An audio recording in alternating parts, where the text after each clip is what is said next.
चतुः सप्तत्यधिकशततमोऽध्यायः।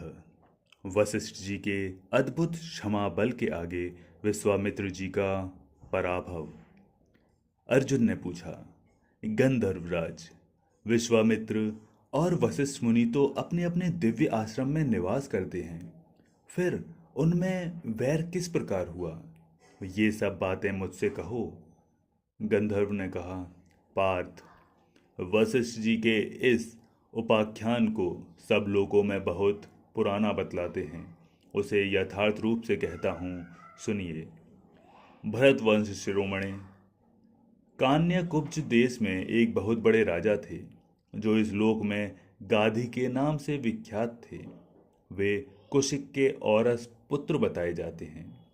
उन्हीं धर्मात्मा नरेश के पुत्र विश्वामित्र के नाम से प्रसिद्ध हैं, जो सेना और वाहनों से संपन्न होकर शत्रुओं का मान मर्दन किया करते थे। एक दिन वे अपने मंत्रियों के साथ गहन वन में आखेट के लिए गए। मरु प्रदेश के सुरम्य वनों में उन्होंने वराहों और अन्य हिंसक पशुओं को मारते हुए एक हिंसक पशु को पकड़ने के लिए उसका पीछा किया। अधिक परिश्रम के कारण उन्हें बड़ा कष्ट सहना पड़ा। नरश्रेष्ठ, वे प्यास से पीड़ित हो महर्षि वशिष्ठ के आश्रम में आए। मनुष्यों में श्रेष्ठ महाराज विश्वामित्र को आया देख पूजनीय पुरुषों की पूजा करने वाले महर्षि वशिष्ठ ने उनका सत्कार करते हुए आतिथ्य ग्रहण करने के लिए आमंत्रित किया।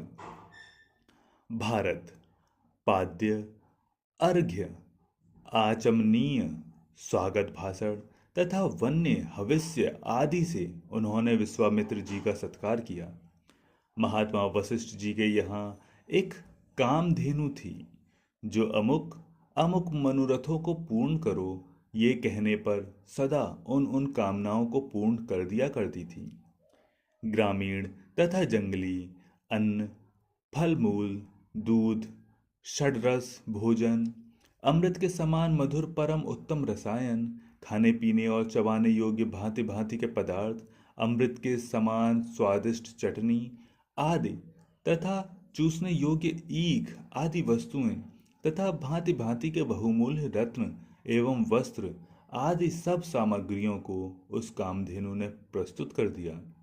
सब प्रकार से उन संपूर्ण मनोवांछित वस्तुओं के द्वारा हे अर्जुन, राजा विश्वामित्र भली भांति पूजित हुए। उस समय वे अपनी सेना और मंत्रियों के साथ बहुत संतुष्ट हुए। महर्षि की धेनु का मस्तक, ग्रीवा, जांघें, गलकंबल, पूंछ और थन, ये 6 अंग बड़े एवं विस्तृत थे। उसके पार्श्व भाग तथा उरु बड़े सुंदर थे। वह 5 पृथुल अंगों से सुशोभित थी। उसकी आंखें मेंढक जैसी थीं। आकृति बड़ी बड़ी बड़ी सुंदर थी। चारों थन मोटे और फैले हुए थे। वो सर्वथा प्रशंसा के योग्य थी। सुंदर पूंछ, नुकीले कान और मनोहर सींगों के कारण वो बड़ी मनोरम जान पड़ती थी। उसके सिर और गर्दन विस्तृत एवं पुष्ट थे। उसका नाम नंदिनी था। उसे देख विस्मित हुए गाधीनंदन विश्वामित्र ने उसका अभिनंदन किया और अत्यंत संतुष्ट होकर राजा विश्वामित्र ने उस समय उन महर्षि से कहा, ब्राह्मण, आप 10 करोड़ गायें अथवा मेरा सारा राज्य लेकर इस नंदिनी को मुझे दे दें। महामुनि, इसे देकर आप राज्य भोग करें। वशिष्ठ जी ने कहा, अनग, देवता, अतिथि और पितरों की पूजा एवं यज्ञ के हविष्य आदि के लिए यह दुधारू गाय नंदिनी अपने यहाँ रहती है। इसे तुम्हारा राज्य लेकर भी नहीं दिया जा सकता।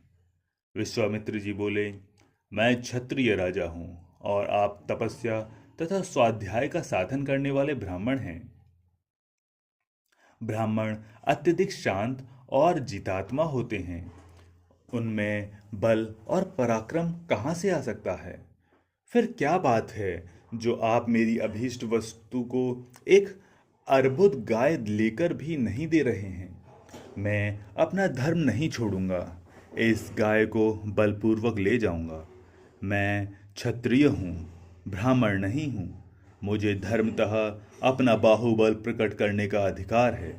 अतः बाहुबल से ही आपके देखते देखते इस गाय को हर ले जाऊंगा। वशिष्ठ जी ने कहा, तुम सेना के साथ हो, राजा हो और अपने बाहुबल का भरोसा रखने वाले क्षत्रिय हो। जैसी तुम्हारी इच्छा हो वैसा शीघ्र कर डालो, विचार न करो। गंधर्व कहता है, अर्जुन, वशिष्ठ जी के यों कहने पर विश्वामित्र ने मानो बलपूर्वक ही हंस और चंद्रमा के समान श्वेत रंग वाली उस नंदिनी गाय का अपहरण कर लिया। उसे कोड़ों और डंडों से मार मार कर इधर उधर हाँका जा रहा था। अर्जुन उस समय कल्याणमयी नंदिनी टकराती हुई महर्षि वशिष्ठ के सामने आकर खड़ी हो गई और उन्हीं की ओर मुंह करके देखने लगी। उसके ऊपर जोर जोर से मार पड़ रही थी, तो भी वह आश्रम से अन्यत्र नहीं गई। वशिष्ठ जी बोले, भद्रे, तुम बार बार क्रंदन कर रही हो। मैं तुम्हारा आर्तनाद सुनता हूँ, परंतु क्या करूँ।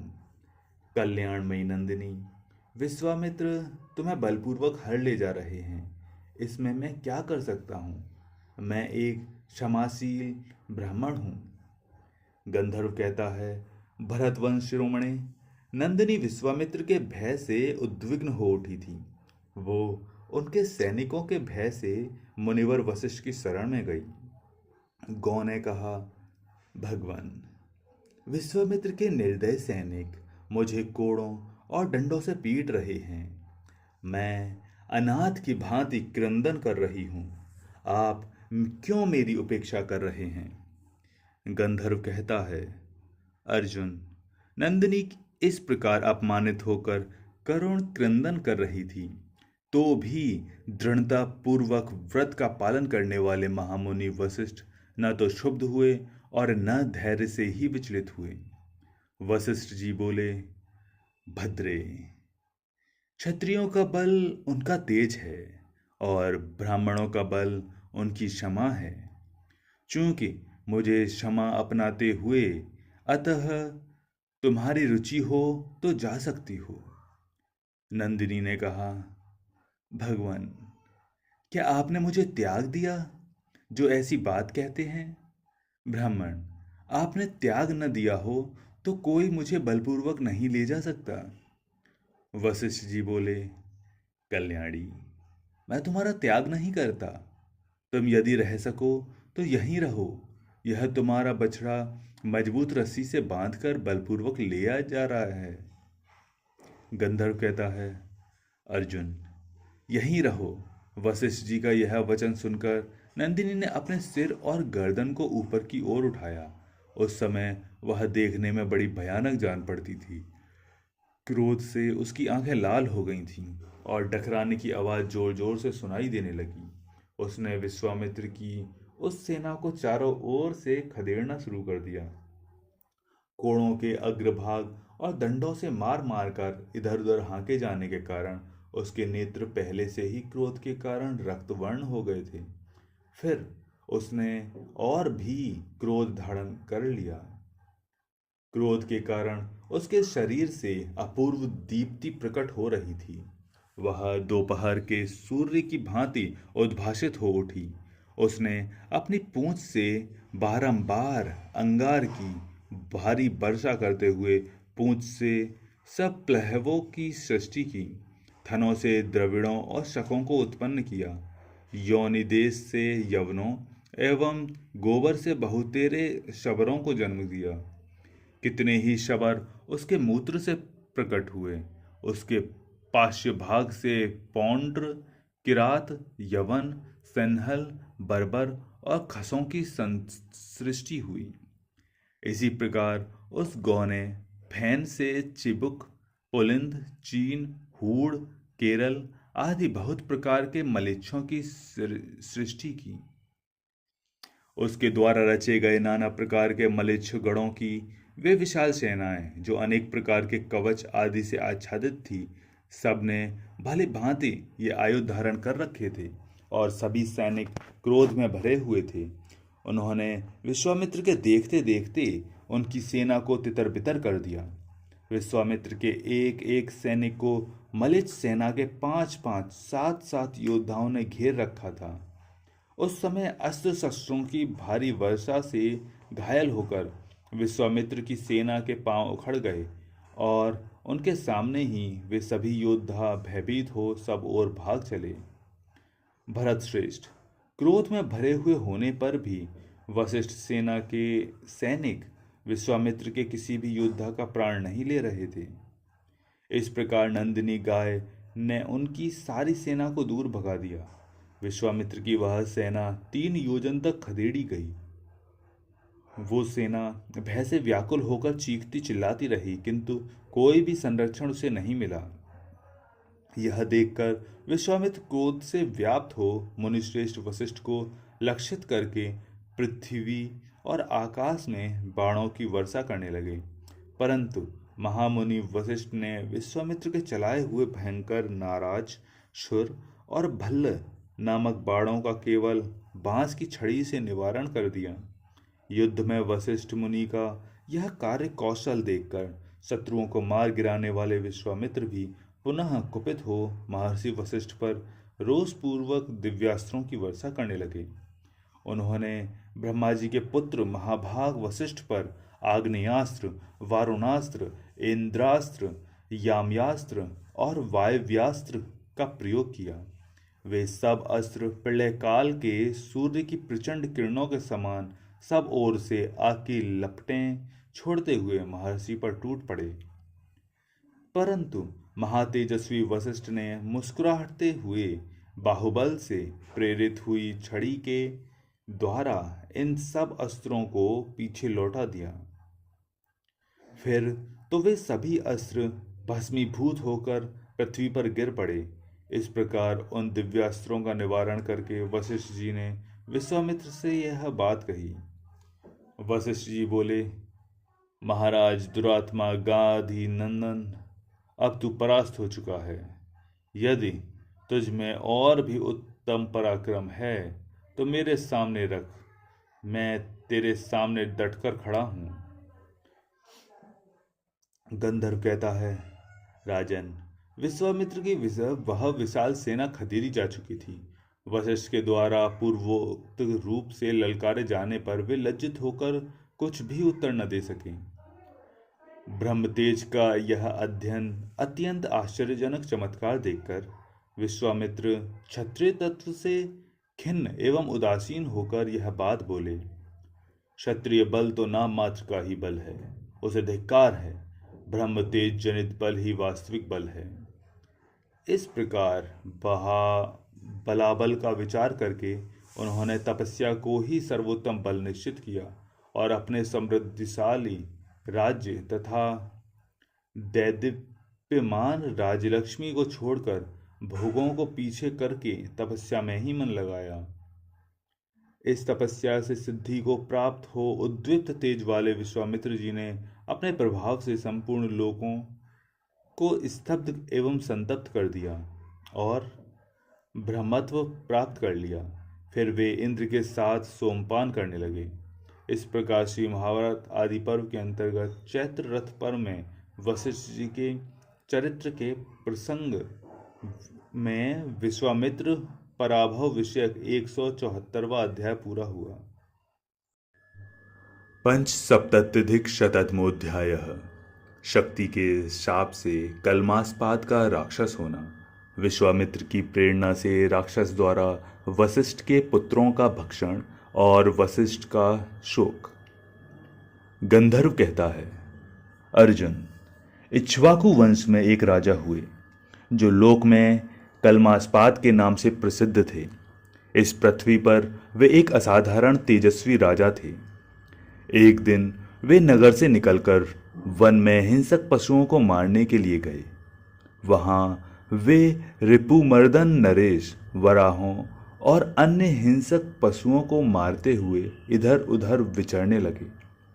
उस महाभयानक वन में उन्होंने बहुत से गैंडे भी मारे। बहुत देर तक हिंस्र पशुओं को मारकर जब राजा थक गए तब वहां से नगर की ओर लौटे। प्रतापी विश्वामित्र उन्हें अपना यजमान बनाना चाहते थे। राजा कल्माशपाद युद्ध में कभी पराजित नहीं होते थे।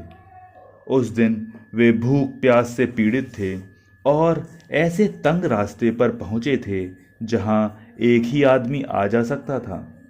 वहां आने पर उन्होंने देखा सामने की ओर से मुनिश्रेष्ठ महामना वशिष्ठ कुमार आ रहे हैं। वे वशिष्ठ जी के वंश की वृद्धि करने वाले महाभाग शक्ति थे। महात्मा वशिष्ठ जी के 100 पुत्रों में सबसे बड़े वे ही थे। उन्हें देखकर राजा ने कहा, हमारे रास्ते से हट जाओ। तब शक्ति मुनि ने मधुर वाणी में उन्हें समझाते हुए कहा, महाराज, मार्ग तो मुझे ही मिलना चाहिए, यही सनातन धर्म है। सभी धर्मों में राजा के लिए यही उचित है कि ब्राह्मण को मार्ग दे। इस प्रकार वे दोनों आपस में रास्ते के लिए वाग युद्ध करने लगे। एक कहता तुम हटो तो दूसरा कहता नहीं तुम हटो। इस प्रकार वे उत्तर प्रत्युत्तर करने लगे। ऋषि तो धर्म के मार्ग में स्थित थे, अतः वे रास्ता छोड़कर नहीं हटे। उधर राजा भी मान और क्रोध के वशीभूत हो मुनि के मार्ग से इधर उधर नहीं हट सके। राजाओं में श्रेष्ठ कल्मास्पाद ने मार्ग न छोड़ने वाले शक्ति मुनि के ऊपर मोहवश राक्षस की भांति कोड़े से आघात किया। कोड़े की चोट खाकर मुनिश्रेष्ठ शक्ति ने क्रोध से मूर्छित हो उन उत्तम नरेश को शाप दे दिया। तपस्या की प्रबल शक्ति से संपन्न शक्ति मुनि ने कहा, राजाओं में नीच कल्माशपाद, तू एक तपस्वी ब्राह्मण को राक्षस की भांति मार रहा है, इसलिए आज से नरभक्षी राक्षस हो जाएगा तथा अब से तू मनुष्यों में मांस में आसक्त होकर इस पृथ्वी पर विचरता रहेगा। निरुपाधम, जा यहां से। उन्हीं दिनों यजमान के लिए विश्वामित्र और वशिष्ठ में वैर चल रहा था। उस समय विश्वामित्र राजा कल्माशपाद के पास आए। अर्जुन, अब राजा तथा ऋषिपुत्र दोनों इस प्रकार विवाद कर रहे थे। उग्र तपस्वी प्रतापी विश्वामित्र मुनि उनके निकट चले गए।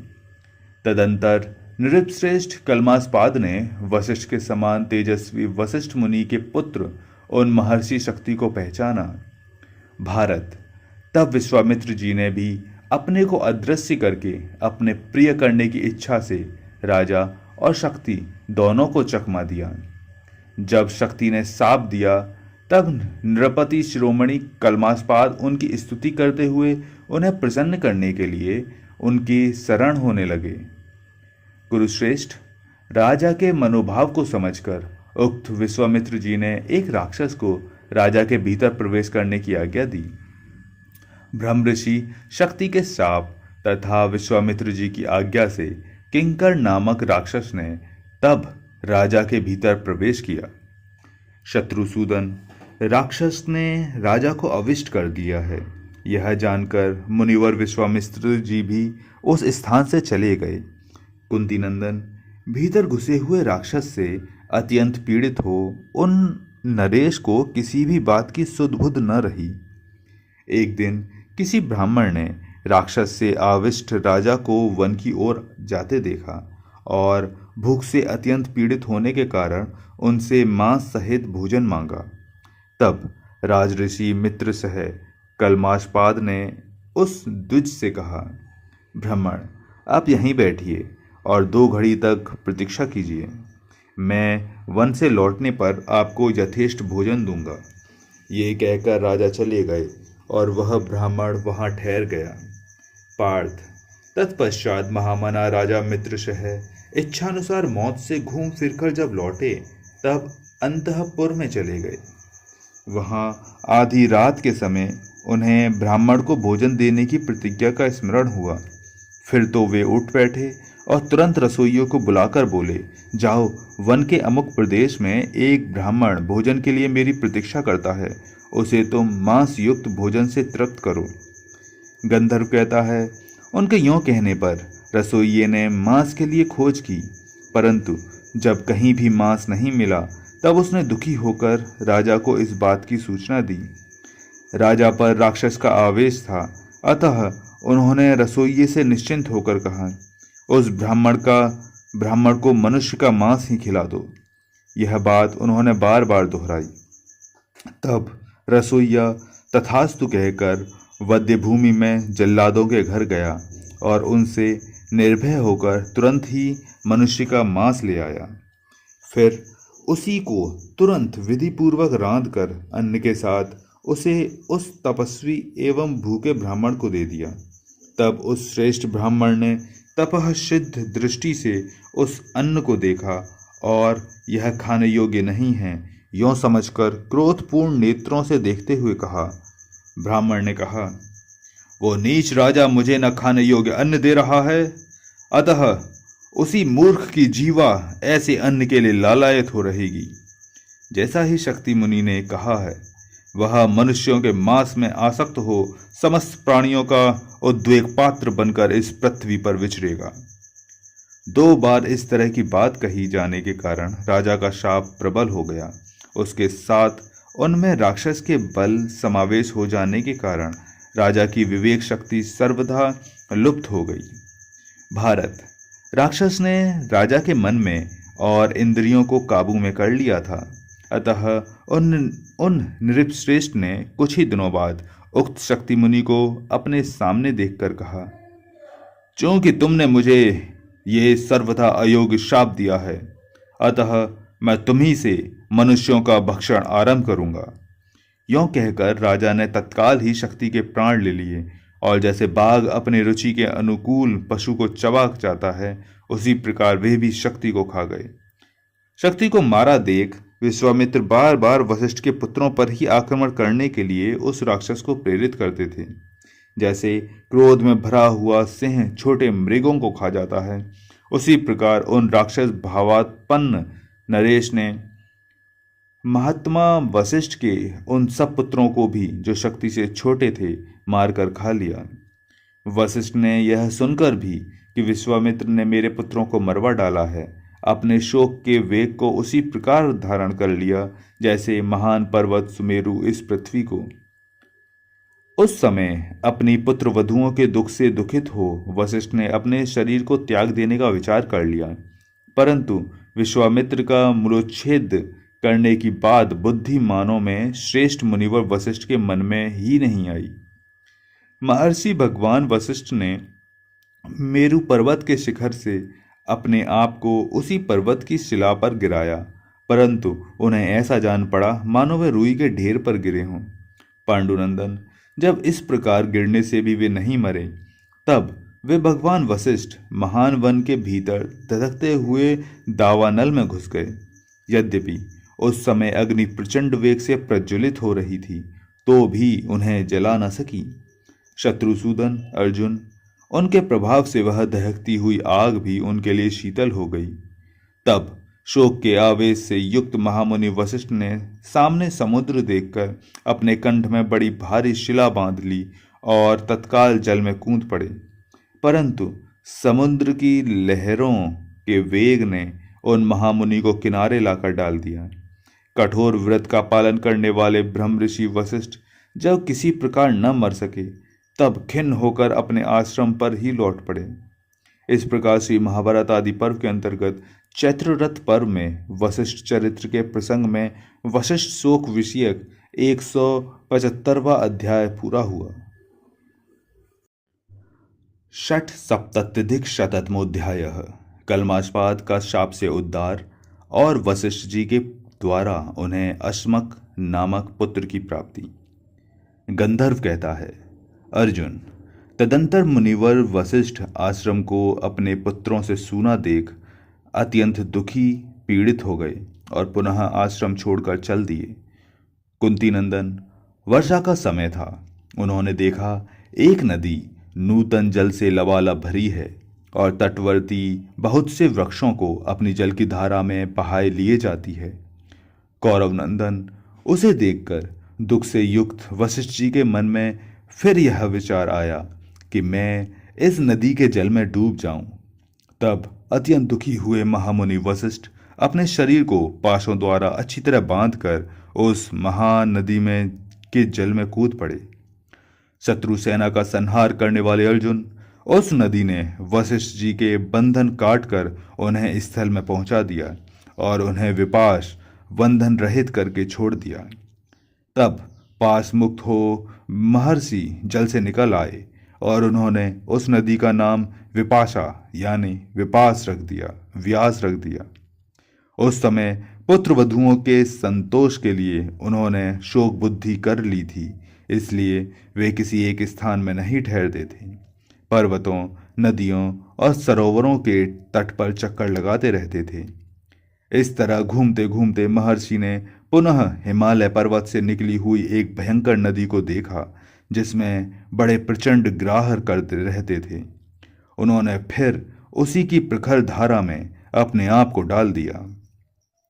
वह श्रेष्ठ नदी ब्रह्मऋषि वशिष्ठ को अग्नि के समान तेजस्वी जान सैकड़ों धाराओं में फूटकर इधर उधर भाग चली, इसलिए वह शतद्रु नाम से विख्यात हुई। वहां भी अपने को स्वयं ही स्थल में पड़ा देख मैं मर नहीं सकता, यों कहकर वे फिर अपने आश्रम पर ही चल गए। इस तरह नाना प्रकार के पर्वतों और बहुसंख्यक देशों में भ्रमण करके वे पुनः जब अपने आश्रम के समीप आए, उस समय उनकी पुत्रवधू अदृश्यंती उनके पीछे होली। मुनि को पीछे की ओर से संगति पूर्वक 6 अंगों से अलंकृत तथा स्फुट अर्थों से युक्त वेद मंत्रों के अध्ययन का शब्द सुन पड़ा। तब उन्होंने पूछा, मेरे पीछे पीछे कौन आ रहा है? उक्त पुत्रवधू ने उत्तर दिया, महाभाग, मैं तप में ही संलग्न रहने वाली महर्षि शक्ति की अनाथ पत्नी अदृश्यंती हूँ।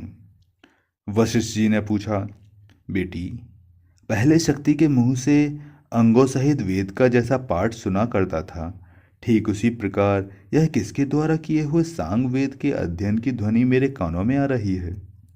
अदृश्यंती बोली, भगवान, यह मेरे उदर में उत्पन्न हुआ आपके पुत्र शक्ति का बालक है।